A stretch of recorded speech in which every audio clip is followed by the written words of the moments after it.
बिस्मिल्लाहिर्रहमानिर्रहीम अल्हम्दुलिल्लाह वस्सलातु वस्सलामु अला रसूलिल्लाहि सल्लल्लाहु अलैहि वसल्लम व मन वालाहुम व अलैहि तय्यबीन ताहिरीन नक़ीयीन इन्नमा युरीदुल्लाहु लियुज़हिबा अन्कुम अर्रिज्स अहलल बैत व युताहिरकुम तत्हीरा व सल्लल्लाहु अलैहि वसल्लम क़ाला अल्लाहु तआला औज़ु बिल्लाहि मिनश शैतानिर रजीम बिस्मिल्लाहिर्रहमानिर्रहीम लन यनालल्लाह लुहूमुहा वला दिमाउहा वलाकिन यनालुहु तक़वा मिनकुम सदक़ल्लाहुल अज़ीम। एक मरतबा दुरूद शरीफ पढ़ लो।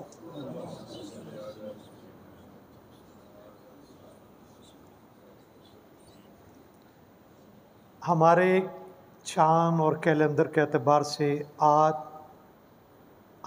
ज़िलहिज्जा है और मक्कतुल मुकर्रमा में 9 ज़िलहिज्जा है। हाजियों ने कल मीना का वक़ूफ़ किया, अल्लाह उनके वक़ूफ़ को कबूल फरमाए।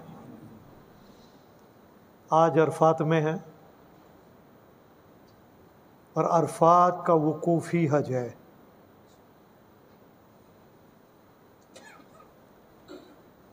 अरफात में अल्लाह जल्ल शानुहु की रहमत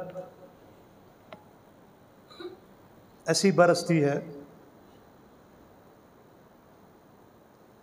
कि कोई महरूम नहीं रहता। नबी करीम सल्लल्लाहु अलैहि वसल्लम ने फरमाया कि हाजी जब आए तो उनसे मिलो, दुआ कराओ।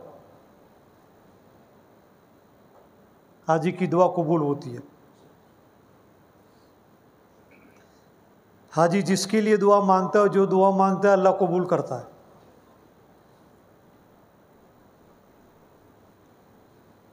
अब हम लोग अरफात में नहीं हैं, हम यहाँ पर हैं। हमारा यौमुल अरफा होगा कल, क्योंकि ईद हमारी इतवार को है। नबी करीम सल्लल्लाहु अलैहि वसल्लम ने फरमाया, जिसने 9 ज़िलहज का रोज़ा रखा, आइंदा कल का 2 साल की इबादत का सवाब अल्लाह उसको देता है।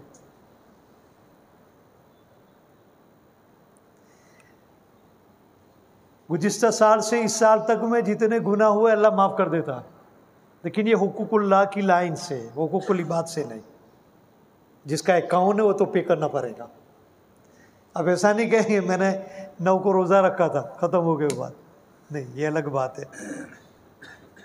हुकूकुल इबाद अलग है, हुकूकुल्लाह अलग है। बंदे का जो हक है, लेना लेना, देना देना, दोनों की शरीयत मुतहरा ने इजाज़त दी है। हज़रत अनस फरमाते हैं रज़ियल्लाहु ताला अन्हु कि विसाल से कुछ पहले अल्लाह के नबी अलैहि सलाम ने मजलिस कायम फरमाई मस्जिद नबवी में, और अल्लाह के रसूल सल्लल्लाहु अलैहि वसल्लम ने फरमाया, जिसका जो हक मेरे पर हो, लेने के एतबार से, देने के एतबार से, इमोशनल के एतबार से, मुझसे हासिल कर लो। कल मैदान महशर में मेरे रब के सामने मांग कर मुझे शर्मिंदा न करना। साहबी बड़े मुखलिस थे। एक साहबी खड़े हुए, कहा या रसूल अल्लाह मेरा एक दिरहम निकल रहा है। बेचारा मुखलिस थे, भोले भाले थे। मेरा एक दिरहम निकल रहा, बाकी है आप पर। नबी करीम सल्लल्लाहु अलैहि वसल्लम हैरान रह गए। पूछा, ठीक है हम दे देंगे, लेकिन ये तो बताओ वो 1 दिरहम मैंने कब लिया और वापस नहीं किया? नहीं तो नबी की शान नहीं। तो उसने कहा, एक मरतबा मैं आपके साथ बैठा हुआ था, एक फ़कीर आया, आपके पास कुछ नहीं था, तो आपने मुझसे कहा तेरे पास कुछ है? मैंने कहा 1 दिरहम है। कहा दे दो। तो 1 दिरहम वो मैंने जो फ़कीर को दिया था, आपके कहने से दिया था। अल्लाह। नबी अलैहि सलाम ने फदल बिन अब्बास जो अपने कज़िन है उनसे पूछा, भाई तेरे पास है? जो अपने होते उनसे मांग लो, जिन पर हमें यकीन है कि भाई ना नहीं कहेंगे, देकर खुश होंगे। हज़रत बायज़ीद फरमाते हैं भूख लगी है तो अपनों से मांग लो, ये सवाल नहीं है। 2 रोटी के लिए अल्लाह का तकवा और अल्लाह का तवक्कुल और अल्लाह का यकीन, उसका टेस्ट न करो कि वो देगा कि नहीं देगा। हम यहाँ आते हैं, भूख लगी, हमारा अमित भाई है, दिलावर भाई है, जाकिर भाई है, रफ़ीक भाई है, रज़ाक भाई है, हज में गए ना रज़ाक भाई, नहीं गए? मुझे किसी ने कहा कि वो जाने वाले नहीं गए। चलो, तो जो अपने उनसे मांग लो, खा लो। 2 रोटी के लिए अल्लाह का इम्तिहान न लो। शरीयत ने इतनी गुंजाइश रखी है। नबी करीम सल्लल्लाहु अलैहि वसल्लम ने फजल बिन अब्बास से फरमाया, अपने कज़िन है, अब्बास के बेटे, साहबजादे, भाई तेरे पास है, कहा कहाँ है, दे दो इसको, बात खत्म हो गई।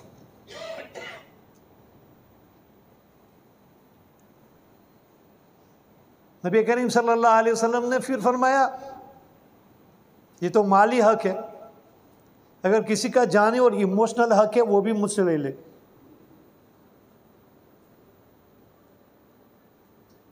जानी माली तो हम समझते हैं, इमोशनल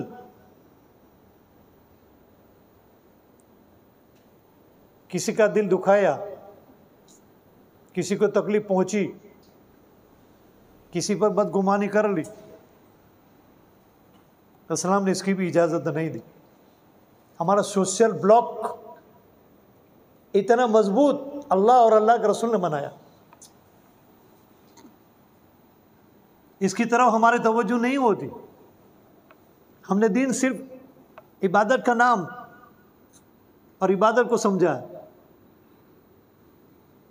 इबादत लाइन का दीन जो है ये एक अलग दीन है। मामलात, माशरात और लोगों के हुकूक ये अलग चीज़ है।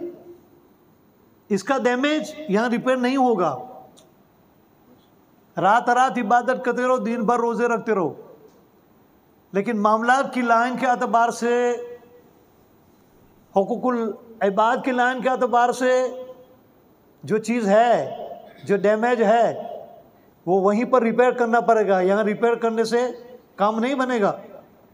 हज़रत यूसुफ रहमतुल्लाह अलैह ने उसकी मिसाल देकर समझाया कि अगर हाथ में फ्रैक्चर हुआ है और पाँव में पट्टी बांधोगे तो ये फ्रैक्चर अच्छा नहीं होगा। यहाँ फ्रैक्चर है, पट्टी यहाँ बनानी पड़ेगी, और राइट हैंड में अगर फ्रैक्चर है और लेफ्ट हैंड के अंदर में अगर आप बनाओगे वो भी काम नहीं चलेगा। डैमेज जहां है उस डैमेज को वहीं रिपेयर करो। मामलात मामलात है, माशरात माशरात है, हुकूकुल इबाद है।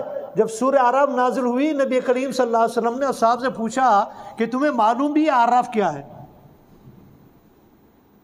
साहबा ने फरमाया हमें नहीं मालूम या रसूल अल्लाह, वल्लाहु व रसूलुहु आलम। नबी करीम सल्लल्लाहु अलैहि वसल्लम ने फरमाया कि जन्नत और जहन्नम के बीच में एक जगह है, ट्रांजिट कहते हैं ना, ट्रांजिट, बफर जोन, वो आराफ है। जन्नत जैसी राहत नहीं, जहन्नम जैसा अजाब नहीं। फिर नबी करीम सल्लल्लाहु अलैहि वसल्लम ने पूछा तुम्हें मालूम है कि वो जगह है उसमें कौन होंगे? आराफ में किसको रखा जाएगा? साहबा ने फरमाया या रसूलल्लाह आप ही बताएं। नबी करीम सल्लल्लाहु अलैहि वसल्लम ने 2 चीज़ें बयान फरमाई। अरे भाई इसको ध्यान से सुनो, इस मामले में हम बहुत कमज़ोर हैं। गैर कौम को हमारी नमाज से शिकायत नहीं है, रोज़ों से शिकायत नहीं है, हज और ज़कात से शिकायत नहीं है। पूरी दुनिया के मुसलमान अगर नमाज न पढ़े, इनको कुछ लेना देना नहीं है। आज तक किसी गैर मुस्लिम ने, यहूदी ने, नसरा ने ये शिकायत की कि मुसलमान नमाज नहीं पढ़ता? मैं बोलो ना, मुझे जवाब दो ना। आज तक किसी ने ये शिकायत की कि मुसलमान रोज़ा नहीं रखता? वो भी हमारे साथ पर्दे के पीछे खाता है। हमारे रोज़ों से शिकायत नहीं, हमारी नमाज से शिकायत नहीं, हमारे हज से शिकायत नहीं, हमारी ज़कात से उनको शिकायत नहीं। इनको शिकायत है हमारे मिसबिहेवियर से। हमारे अखलाक बिगड़ गए हैं, हमारे मामलात बिगड़ गए हैं।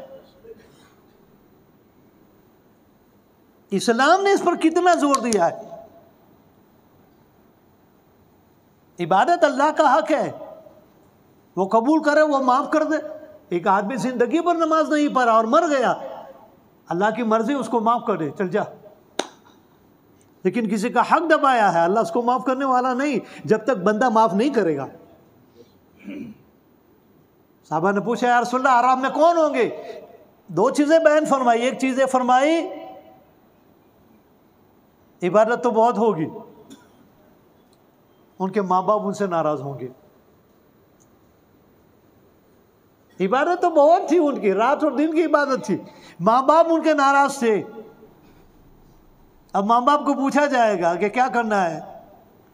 अगर माँ बाप माफ़ कर दे तो छुटकारा होगा, वरना तो आदमी वहीं पर पकड़ा रहेगा,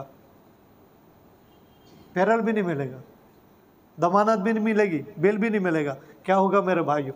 माँ बाप इतनी बड़ी दौलत है। दूसरी रिवायत में फरमाया कि नेकियां और गुनाह दोनों बराबर होंगे, 50%। जन्नत का भी मुस्तहिक है, जहन्नम का भी मुस्तहिक है। अभी अल्लाह पर है कि इसके लिए क्या फैसला हो। और तीसरी हदीस बयान फरमाई, नबी करीम सल्लल्लाहु अलैहि वसल्लम ने असहाब से पूछा, अतदरून मनिल मुफलिस, अतदरून मनिल मुफलिस, तुम्हें मालूम है मुफलिस कौन है? बेचारा कौन है? गरीब कौन है? मिस्कीन कौन है? साहबा ने जाहिर के ऊपर सोच कर बताया, मल्ला दिरहम लहु वला दिनार लहु। या रसूलुल्लाह सल्लल्लाहु अलैहि वसल्लम, मुफलिस आदमी, नादार आदमी, मिस्किन आदमी वो है जिसके पास न दिरहम है, न दिनार है, न माल है, न दौलत है, न पैसा। क्या वाकई में वो मुफलिस है? अल्लाह अल्लाह के रसूल की नज़र में ये मुफलिस नहीं है। हकीकी माने में मुफलिस कौन है? सुनो, अल्लाह के रसूल ने फरमाया कि ये मुफलिस नहीं है। तो पूछा, या रसूलल्लाह मुफलिस कौन है?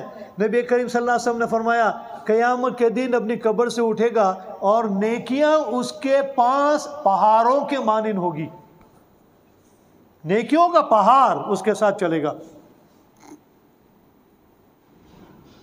मरा इस हाल में हजारों लाखों करोड़ों की नेकियों का मालिक है, कब्र से उठा इस हाल में कि नेकियों के पहाड़ों को उठा उठा कर पर इससे चल रहे हैं। कद शतम हाजा कद अकल माल हाजा, इसको गाली दी, उसको गाली दी, इसको तोहमत रखी, इसके लिए बदगुमानी की, इसका माल खा गया, बहन का खा गया, बेटी का खा गया, बीवी का खा गया, माँ का खा गया। अब तमाम आएंगे और अपना हक मांगेंगे, अल्लाह हमारा हक खा। अल्लाह ने एक दिन खास रखा, यौम तुबला सराइर फमा लहु कुव्वत वला नासिर। अल्लाह अकबर। अरे भाई, उसके बारे में जरा सोचो। इस भ्रम से निकल आओ कि मैं बड़ा इबादत गुजार हूँ। ये मेरे लिए भी है, सिर्फ आपके लिए नहीं, मुझे भी अपने आप के लिए सोचना है। मैं तहज्जुद गुजार हूँ, अच्छी बात है, लेकिन इसका क्या? कल हमारी बहनें आएंगी, सही करवा लेते हैं। ये अल्लाह का हक है, अल्लाह के रसूल का हक है, ये कोई नहीं देता। वलिज़कर मिस्लु हज़्ज़िल उन्सयैन।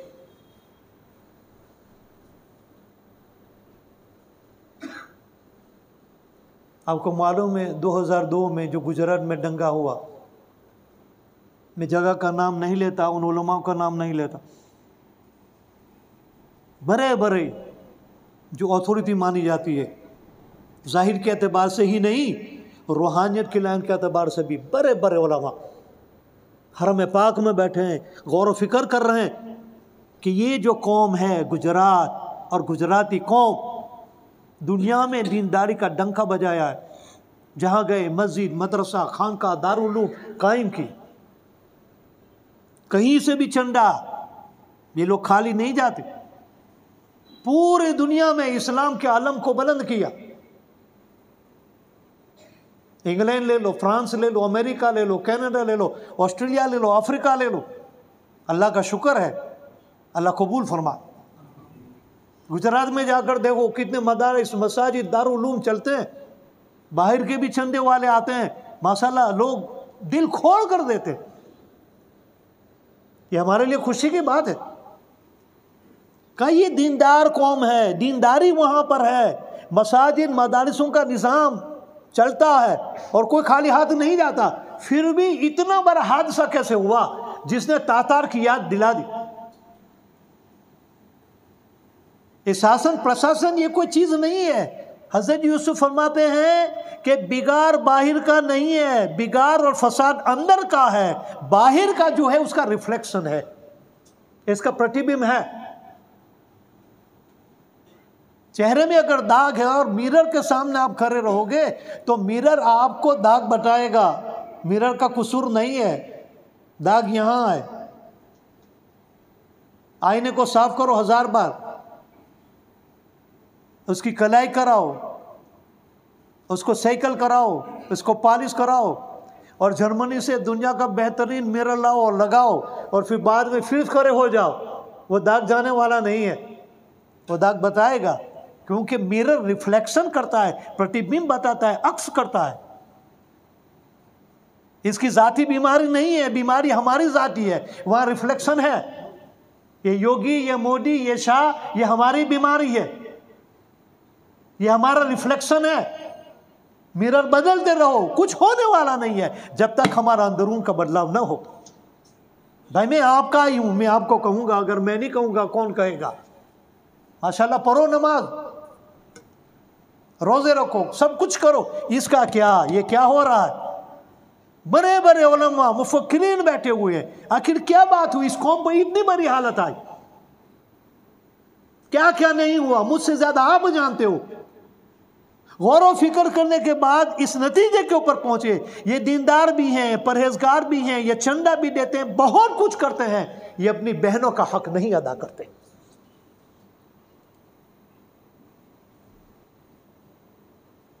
माँ और बीवी को तो छोड़ो, ये अपने बहनों का हक नहीं अदा करते, नहीं देते।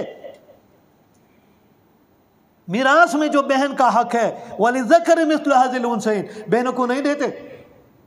और खुश हो रहे हैं कि हम नमाजी हैं, हम रोज़े के पाबंद हैं, लेकिन वहाँ बहन का हक हमने खा लिया। खुदा न खास्ता कल यही क़यामत के दिन में आ जाए अगर ये माफ़ न करे। अल्लाह का शुक्र है हमारी बहनें तो ऐसी है, वो बेचारी माफ़ कर देती है। कहीं ऐसी भी है जो ज़िंदगी में माफ़ कर देती है। मेरी माँ को मैंने खुद अपने कानों से सुना, मेरे सामने कह दी कि भाई मारा भाई पाए के लिए ऊनी माना है, तुम्हारी हाजिरी में वो कहमत मैं मारा भाई ने माफ़ कर दी दिलों से, ऊनी ले हमने काले दीवा तो न लेता, कोई बात हमें नहीं चाहिए। बहनें हमारी ऐसी होती है, अल्लाह ने उनको दिल दिया है। कई ऐसी होती है जो ज़िंदगी में माफ़ करती है, और कई बेचारी ऐसी होती है कि मरने के बाद कहते हैं कि अल्लाह मारा भाई नहीं दी दुख ही नहीं, पर मारा नहीं थे, मारो भाई दुखी नहीं था वो जो है, मेरा भाई ने मैं माफ़ कर दी, तुम इन्हें माफ़ कर दीजिए। लेकिन जिसने माफ़ नहीं किया क्या होगा मेरे भाइयों?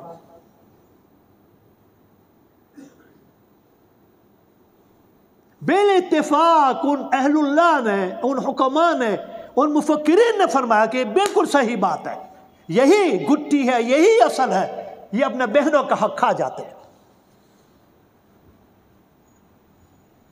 या तो अपनी बहनों से एहतराम के साथ बात करो कि बहन मारा भी पोना छे, आ छे, ते छे, थोड़ू घणो तरह देवा बहन मानी जाए, माफ करा लो, कुछ दे दो, राजी कर लो।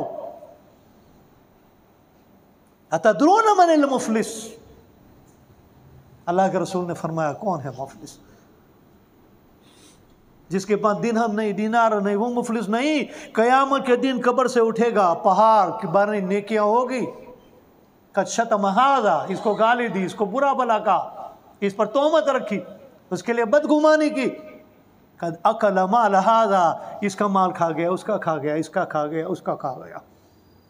अब वो लोग आएंगे, अल्लाह ने क्या फरमाया, यौम तुबला सराइर फमा लहू मिन कुव्वतिन वला नासिर।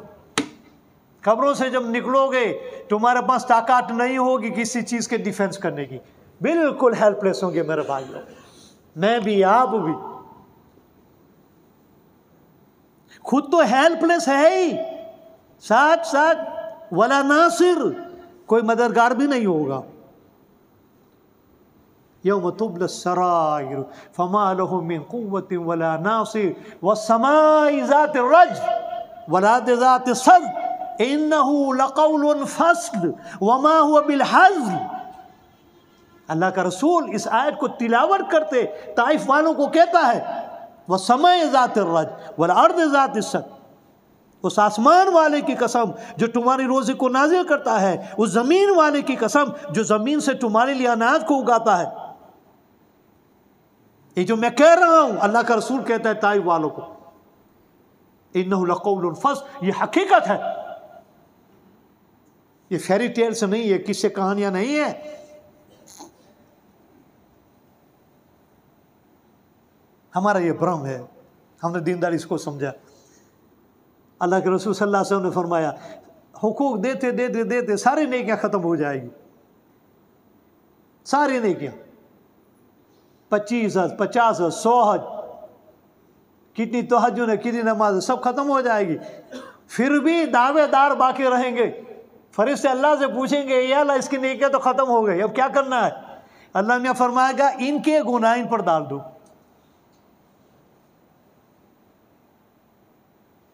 हिसाब देना है, सब चुकती करना। अल्लाह हमारे पर रहम फरमाए। अल्लाह मसिबना हिसाब यसीरा, हर नमाज के बाद पढ़ते रहो कि अल्लाह हमारे लिए आसानी का हिसाब करना। वरना क्या होगा मेरे भाइयों, जब भी पढ़ते हैं इन चीज़ों को तो बहुत सोचना पड़ता है, या अल्लाह क्या होगा।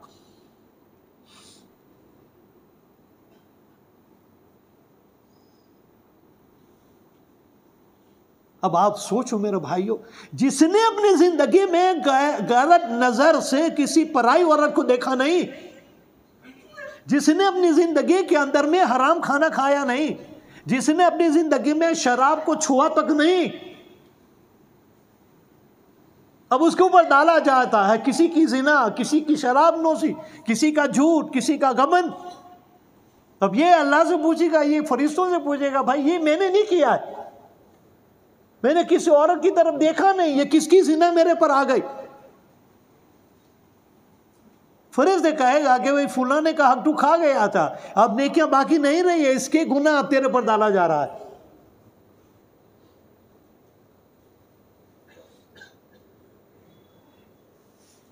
आया था नेकियों का पहाड़ लेकर, नबी करीम सल्लल्लाहु अलैहि वसल्लम ने फरमाया, भेजा जाएगा जहन्नम में। कहा ये सबसे बड़ा मुफलिस है। जहाँ तक हुकूकुल्लाह का मामला है मेरे भाई, 100 कत्ल करने वाले को भी अल्लाह ने माफ़ कर दिया है। बुखारी और मुस्लिम की रिवायत को आप पढ़ना, मिस्कात की रिवायत को पढ़ना। अल्लाह अपने मामले के अंदर में फैयाज है, वो पूछे माफ़ कर दे, उसको कौन पूछने वाला है।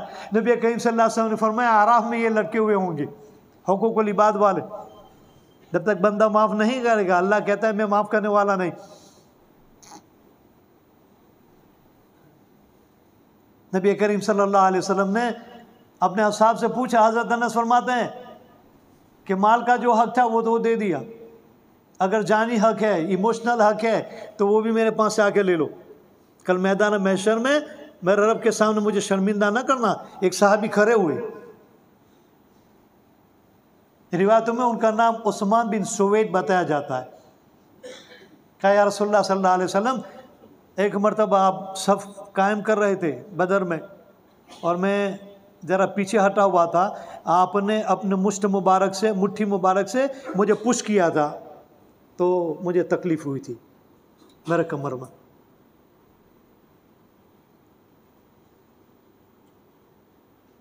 ये हमारे नबी है मेरे भाइयों, ये हमारे नबी की सीरत है, ये हमारे और आपके लिए है।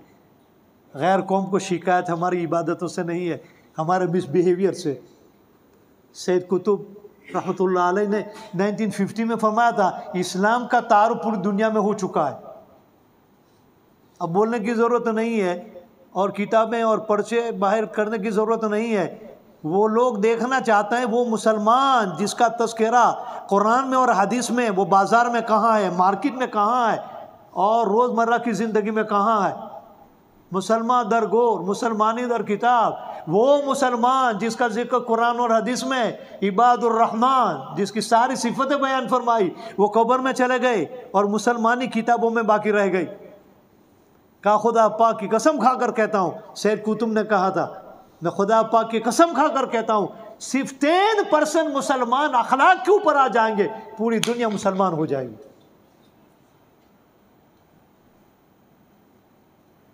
हमारे मिसबिहेवियर से इनको परेशानी है। मुसलमान ऐसे, मुसलमान ऐसे, मुसलमान वैसे। ये ज़िंदगी कौन पेश करेगा?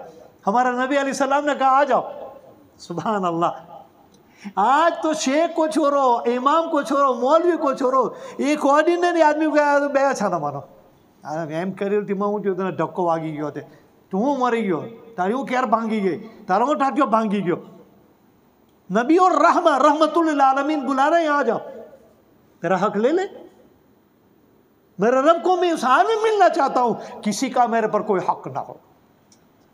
जानी माली इमोशनली, जज्बाती वो आ गया और साहबा रो रहे हैं, अपने आप को पेश कर रहे हैं कि हम में से किसी के साथ ये मामला कर लो। रसूल की शान में गुस्ताखी न होने पाए। उसने कहा ये अल्लाह के रसूल फरमाते ये मेरा उसका मामला है। बुलाया उसको, करीब आ जाओ, ले लो तुम्हारा हक। खड़े हो गए नबी करीब। उसने कहा या रसूल अल्लाह, मेरे बदन के ऊपर उस वक्त कपड़ा नहीं था, आपके बदन के ऊपर कपड़ा है, तो बराबरी नहीं होगी।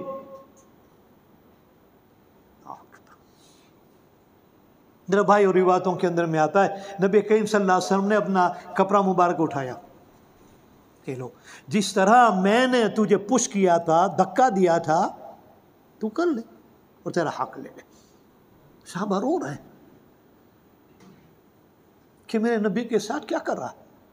लेकिन साहबी भी वो था जिनके दिलों में अल्लाह के रसूल का इश्क था, चिमट गया। और मोहर नबुवत जो दो कंधों के बीच में थी, जो ग्रीन हुरूफ में थी और नूर उसमें चमक रहा था, जिसमें लिखा हुआ था सिर हैसुमा शीता फ़इन्नका मंसूरून। ए मेरे प्यारे, जाओ, जहां जाना चाहे जाओ, जहां आप जाओगे कामयाबी आपका कदम चूमेगी। सारे नबियों की मोहरें सीनों पर होती थी, सिर्फ हमारे नबी अलैहिस्सलाम की मोहर नबुवत दो कंधों के बीच में पीछे थी। क्यों? कहा कि हर आने वाला नबी के बाद आने वाला नबी है। जब हमारे नबी के कंधे मुबारक के ऊपर मोहर नबुवत को रख दी गई, कहा यह आखिरी नबी, अब कोई नबी नहीं आएगा।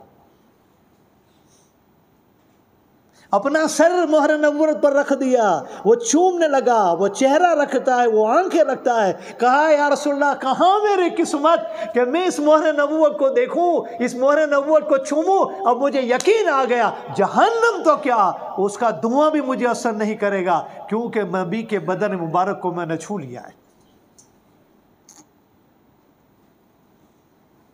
लेकिन अल्लाह के नबी अलैहिस्सलाम ने अपने आप को पेश कर दिया कि आ जाओ, अपना हक ले लो।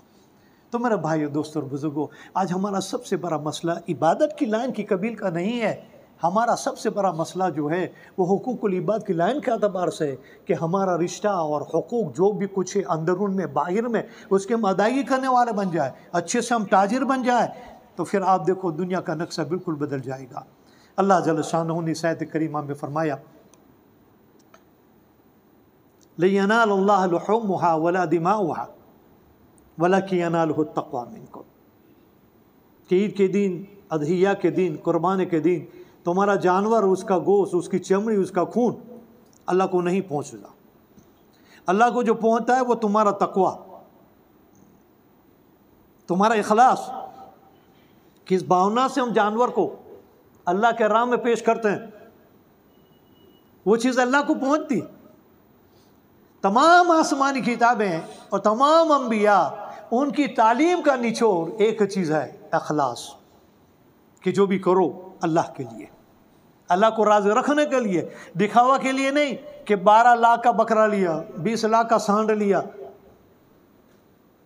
25,000 में भी अच्छा सा बकरा आ जाता है।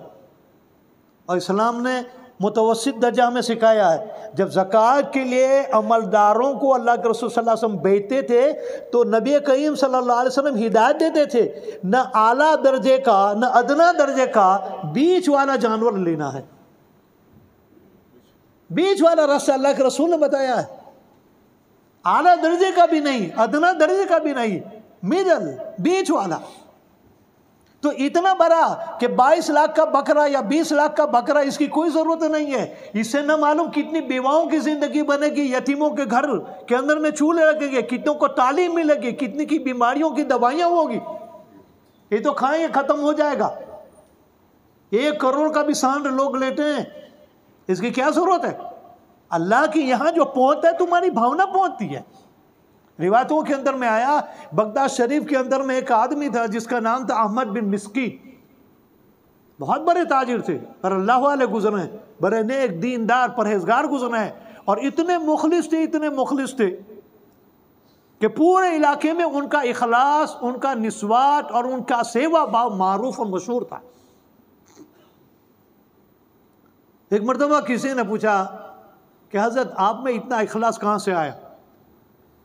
उन्होंने फरमाया, एक ख्वाब ने मेरी पूरी ज़िंदगी बदल के रख दी। अच्छा, कौन सा ख्वाब था? क्या इस ख्वाब से पहले मैं आपको ये बयान कर दूं, बताते हैं मेरा पस मंज़र कि मैं कौन, मैं क्या और किन हालातों से मैं गुज़रा। मेरे अब्बा बहुत बड़े ताजिर थे और खुरासान तक उनका व्यापार चलता था, यहाँ से वहाँ माल ले जाना, वहाँ से यहाँ लाना। मेरे वालिद साहब जब इनका इंतकाल हो गया तो महाराष्ट्र में बहुत बड़ी तिजारत, पैसा मुझे मिली और मेरा धंधा भी बराबर चलता रहा। अचानक ऐसे हालात आ गए, मेरा सारा बिजनेस कोलैप्स हो गया। ऐसा होता है, अल्लाह देकर भी आजमाता है, लेकर भी आजमाता है। अब घर में बीवी का जो जेवरात थे और माँ ने जो जेवरात छोड़े थे वो बेच बेच कर खाने लगे, वो भी ख़त्म हो गया। घर का राज और चिला बेचना शुरू किया, वो भी ख़त्म हो गया। अब बीवी ने कहा, भाई ऐसा कब तक चलेगा? आप ताजिर थे, आपके पास माल था, आपके पास पैसा था, आपने भी कईयों की मदद की है, तो आप भी जाओ। भीख तो मांगना नहीं है, मदद मांगना है, कर्ज हसना मांगना है। मेरे अजीज़ों और मेरे प्यारों और भाइयों, जब तुम्हारे पास माल और दौलत है ना, उस वक्त तुम्हारे बहुत दोस्त होंगे। जब तुम ज़रूरतमंद बनोगे ना, उस वक्त पता चलेगा खरा कौन है और खोटा कौन है। सच्चा दोस्त, उसकी पहचान उस वक्त होगी जब आप ज़रूरतमंद हैं। कहा सबने इनकार कर दिया, सबने बहाने हवाले निकाल दिए, ये प्रॉब्लम है, वो प्रॉब्लम है, ये है, वो है, कहीं से कुछ नहीं मिला। फिर मैंने सोचा कि मेरा बहुत अच्छा दोस्त था, उससे बड़ी मुझे उम्मीद थी। मैं वहाँ गया, उसकी बीवी ने कहा वो बाजार गए। ठीक है, मैं वापिस हो रहा था, वो आ गया। पूछा क्या बात है? कहा यार मैं भीख नहीं मांगता, अल्लाह के वास्ते कुछ दे दो कि मैं कुछ धंधा शुरू करूं, दाल रोटी तो मिले, भीख तो नहीं मांगना पड़े। उसने कहा मैं बाजार से 3 रोटियां लाया हूं, उसमें से 1 रोटी दे सकता हूं, रही बात पैसे की, मैं नहीं मदद कर सकता। कहा ठीक है, लाओ रोटी लाओ। अब 1 रोटी लेके मैं जा रहा हूं। अब मैं सोचता हूं बीवी को क्या जवाब दूंगा, बच्चों को क्या खिलाऊंगा। अब थोड़े आगे गया, एक औरत आई, कहा अल्लाह के नाम पे कुछ दो, मैं बेवा औरत हूँ, ये यतीम बच्चा है, और मैं मांगने वाली भिखारन नहीं हूँ, मैं अच्छे घराने से हूँ, मैं इज्जत वाले ख़ानदान से हूँ। शर्म और हया की वजह से मैं सवाल नहीं कर सकती। आपको दीनदार देखकर मुझे यकीन हुआ कि आप कुछ देंगे। 3 दिन 3 रात से घर में कुछ खाना नहीं है, 3 दिन 3 रात का फाका है। मैंने सोचा या अल्लाह, मेरे घर में 1 दिन 1 रात का फाका है, यहाँ 3 दिन 3 रात का खाना नहीं। ये बेवा औरत है, मेरी औरत का तो सोहर है, ये यतीम बच्चा है, मेरे बच्चों का तो बाप है, उसके सर पर हाथ फिराने वाला, इसके सर पर हाथ फिराने वाला नहीं। मैंने वो 1 रोटी दी थी। अब मैं सोचता हूँ बीवी को क्या जवाब दूंगा।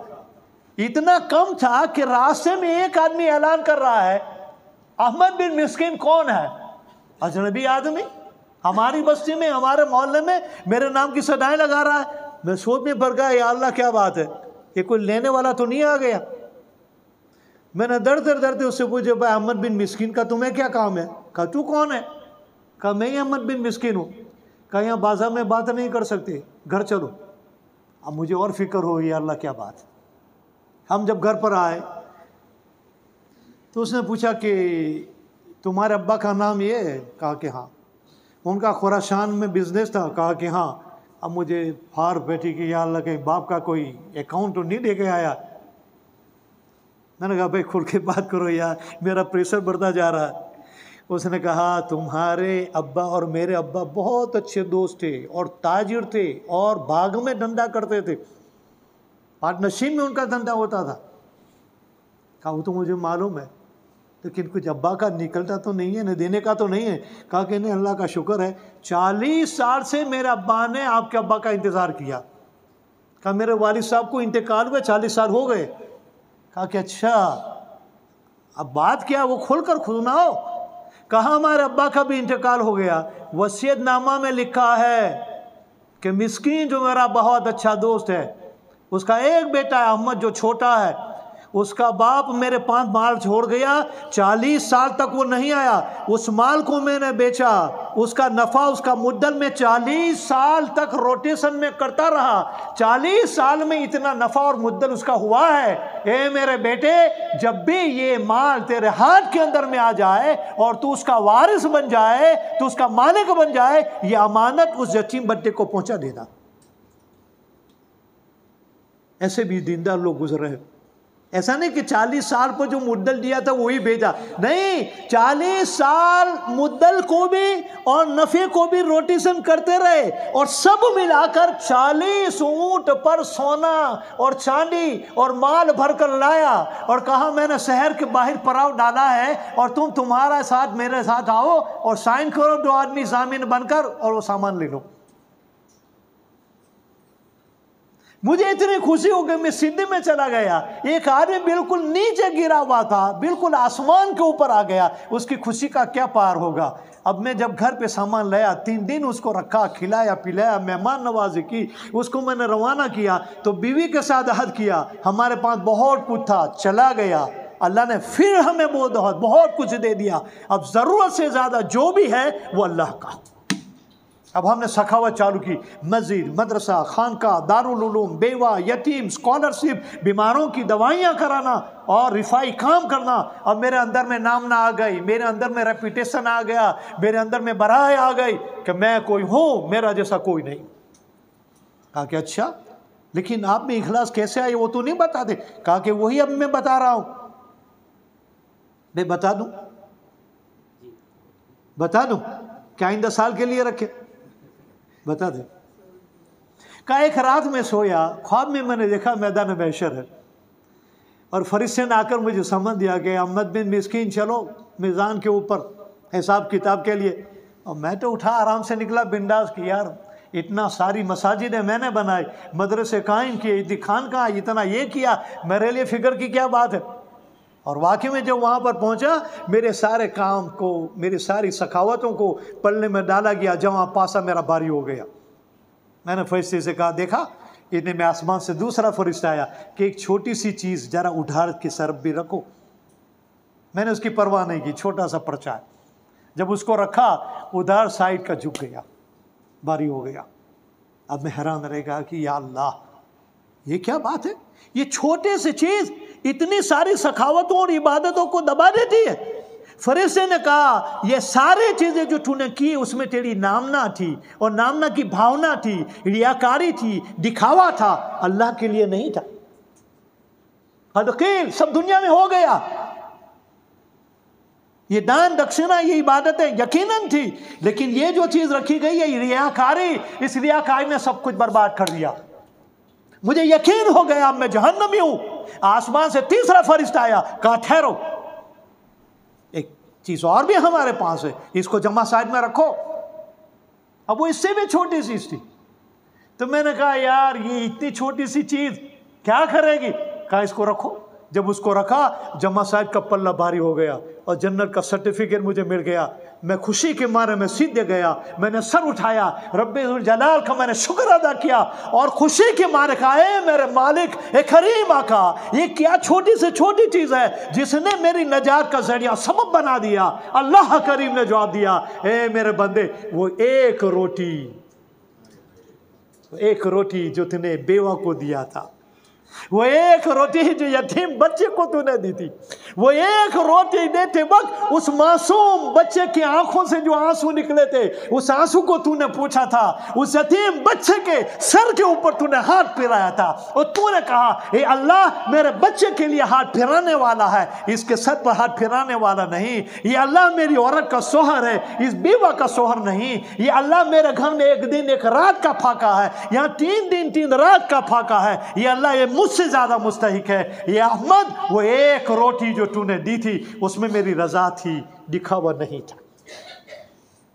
लन यनालल्लाह लुहूमुहा वला दिमाउहा वलाकिन यनालुहु तक़वा मिनकुम। ए मेरा भाइयों, ये जानवर जो है इसकी गोश्त के अल्लाह को परी नहीं है, इसकी खाल की परी नहीं है, और उसके खून के अल्लाह को परी नहीं है। वो हमारी भावना को देखना चाहता है। हमारे यहाँ भी कितने यतीम होंगे, कितनी बेवाएँ होंगी, कितने ज़रूरतमंद होंगे। मेरे भाइयों, अल्लाह के नाम पर अगर एक ही ज़िंदगी तुमने बना दी, चाहे 10,000 का बकरा आ जाए, अल्लाह उसमें राज़ी हो जाएगा। बाकी के 10,000, 20,000, 25,000 जो होंगे, वाकई में अल्लाह की रज़ा चाहिए, इन लोगों के लिए स्पेयर कर दो। मुझे यकीन है कि किसी बेवा की दुआ लग जाए, किसी यतीम की दुआ लग जाए, किसी मासूम बच्चे के आंखों से निकले हुए आंसू को तुम खुशी से बदल दो, और वो अल्लाह को हाथ उठा कर कह दे, ये अल्लाह इसने मेरी लाज रखी है तो उसकी लाज रख ले। हमें नहीं मालूम कितनों की हमारी ज़िंदगियाँ और आखिरत बन जाएगी। अल्लाह ताला हम सबको अमल की तौफीक नसीब फरमाए। सलाम।